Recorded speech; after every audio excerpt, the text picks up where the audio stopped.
crappy here in Chicago.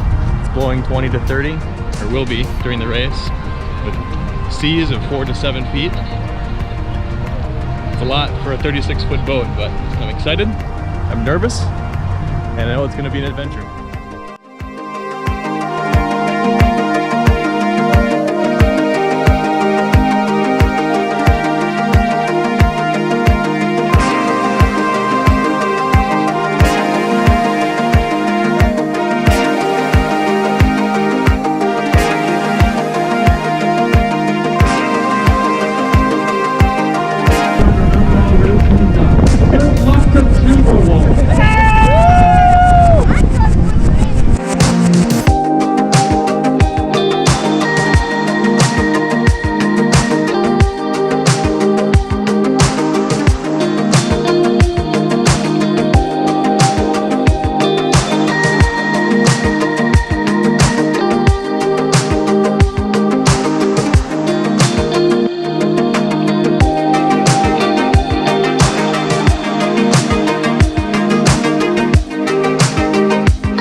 Okay, good. See us right about now.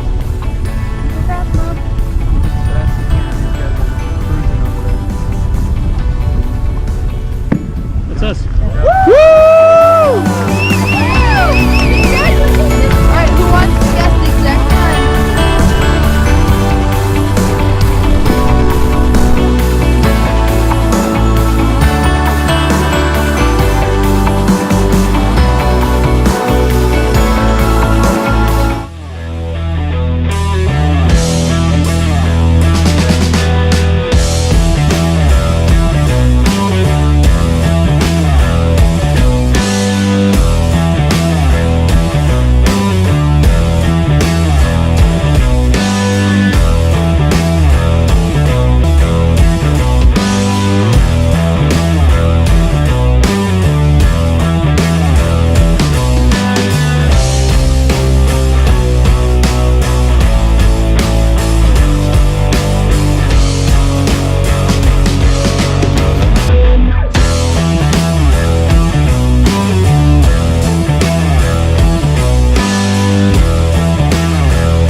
Choosing Scheffler's as your Mackinac Island transportation. Well, it's been about a month since the race, and I've had some time to reflect on my experience. And I just remember the second hour of the race.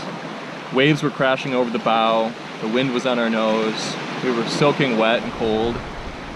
Some of the crew had gotten seasick, another member had gotten hurt.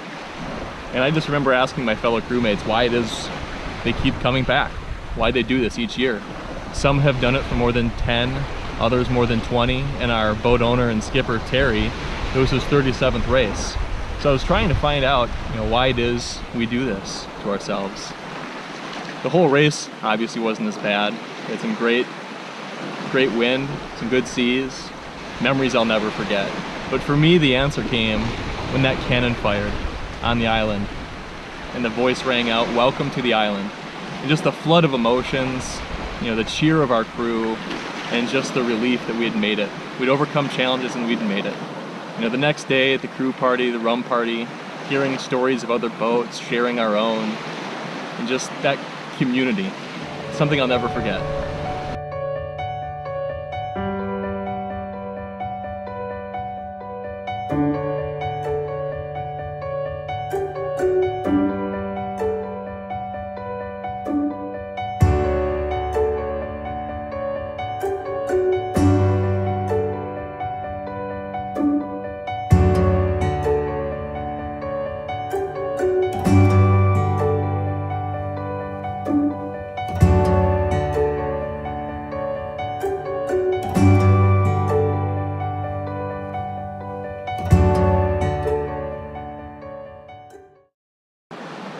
Would I do it again?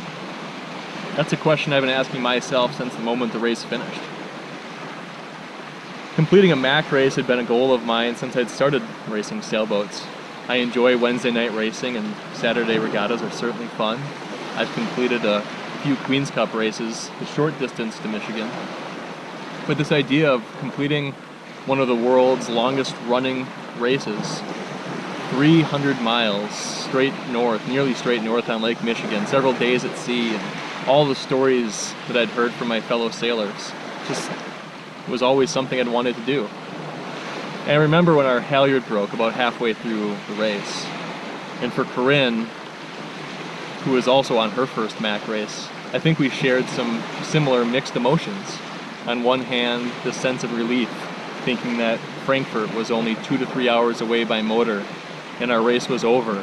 By midnight, we'd be warm and dry and comfortable. But on the other hand, disappointment. Disappointment that we'd sailed through the worst of the forecasted conditions, and that we'd started a Mac race but still hadn't finished one. So I was relieved when we found the solution and worked as a team, and sailed our last 120 miles, albeit slower than we could have planned for. But that feeling when the cannon fired, 1 in the morning, total darkness, just the flood of emotions, knowing that we'd finished the race, the whole crew cheering, it's just outstanding. No one complained. Our crew is more of like a family than a crew. We all worked together, helped each other, and no one complained. We went through some pretty miserable times and no one complained. That feeling when the cannon fired, it's something I'll never forget, and it's something I like to relive again. Yeah, I would do the race again.